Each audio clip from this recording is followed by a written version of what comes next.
Hello everyone, I hope you're all having a great day today, and in this video we're going to be doing a review for X-Men Origins Wolverine, which came out in 2009. This came out after the X-Men trilogy, and this was a prequel kind of exploring the origins of Wolverine. Overall, when it comes to this movie, there's some really cool action in it, and definitely some great performances, in particular Hugh Jackman as Wolverine. In the X-Men films, he was probably the best character, so it was nice seeing even more spotlight on him as his character development is further explored. And I feel like his hair in this movie actually looks really great for some reason. I just feel like it looks more like his hair from the comics, at least when you compare it to the previous X-Men movies up to that point. Now, I actually do appreciate the serious tone of this movie. I feel like too many Marvel movies nowadays feel like they need to be lighthearted. I definitely will say there is some very questionable VFX in here, although a lot of the cinematography and costume design is pretty decent. So visually it's kind of all over the place, but on a story level there are a lot of different things this movie is going for, so we're going to need to dive into some more specifics. So first of all, I think this movie does a pretty decent job of exploring the fact that Wolverine is over 100 years old. Up to the main point that this film takes place, I think it's in like the 70s or 80s. It starts off with him being a kid in the 1800s, and then he fights in all of the major wars, which is pretty cool, and he fights alongside his brother Victor, who also happens to be Sabretooth. Now that actually creates a huge plot hole, but we'll talk a little bit more about that later. Now it is pretty interesting how Wolverine goes through so much emotional distress in this movie, as different people want him to do different things with his powers. There's the death of his love interest that turns out to be fake, and he gets experimented on with the whole little Weapon X plot point. And I just gotta say, they did the Weapon X thing, but they didn't even have his iconic little thing on his head. Although that actually did happen in live action later on. Of course, you have Stryker in here as the villain. And I actually do think he is a pretty compelling villain, especially since we've seen him in X2. But this was supposed to be the younger version of him. And honestly, I do think it does feel like a younger version of the same character. So I'll give the film credit for getting him right. But as all this crazy stuff is happening in this movie, and Wolverine kind of goes on the run, there's just too many rushed plot points. I do appreciate superhero films that don't feel like they need to be 2 hours long, but there's just way too much stuff going on in this movie. Everything starts to feel a little bit underdeveloped, and it also definitely misunderstands some of the characters.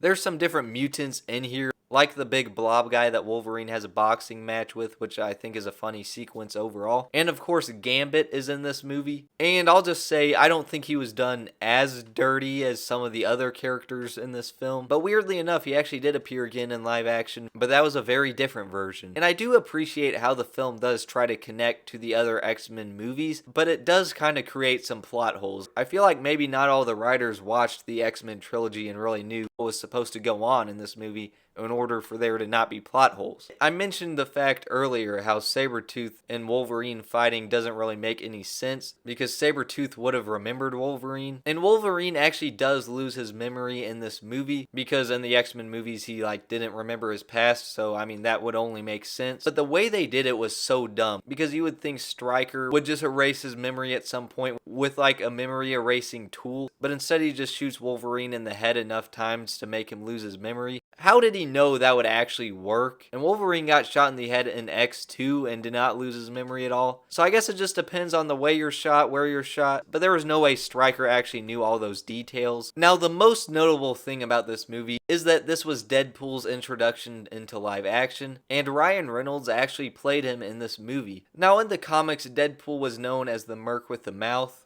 and the way they kind of brought that trait into live action was kind of in the opening sequence. Wade Wilson talked a little bit more than everyone else in the little mutant group, and Stryker was a little bit annoyed. Also, in that early sequence in the film, he does have a little bit of red on his clothing, which I guess is comic accurate because the character does wear red. And he does have the katanas, but just overall wearing red and having the katanas is about the same as putting a blue shirt on Jack Black and calling him Steve from Minecraft. It's definitely a little bit of a stretch. and I guess Wade's mutant ability in this was blocking the bullets with his katana super fast. But then he gets like a mutation overload at the end of the movie when they're experimenting on him, and basically they sew his mouth shut, meaning that his mouth is not really visible, which is actually kind of similar to his appearance in the comics where his mouth is not visible. Granted, in that case it's because he's wearing a mask and he can still talk, and in this case it is literally nothing like that. I mean, if we're being completely honest, the design just looks terrible, but his powers are also dumb because he gets all the powers where he has the blades coming out of his fists, kind of like Wolverine, and he has laser eyes and teleportation, and his mind is also getting controlled. People were so excited about the new Deadpool and Wolverine movie this year, but we already got a relatively similar thing to that, the X-Men Origins Wolverine Final Battle. I can only think about a million reasons why people weren't satisfied with that. So just overall, this movie is pretty goofy from the beginning to end. While there are good elements, there were just a lot of very bad choices in here.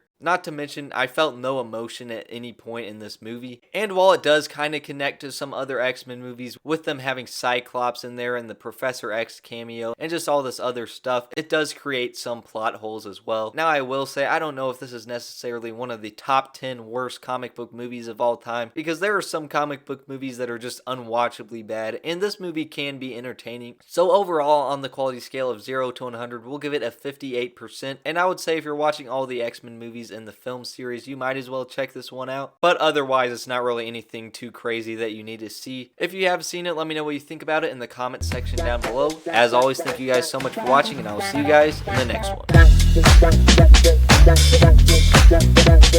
one.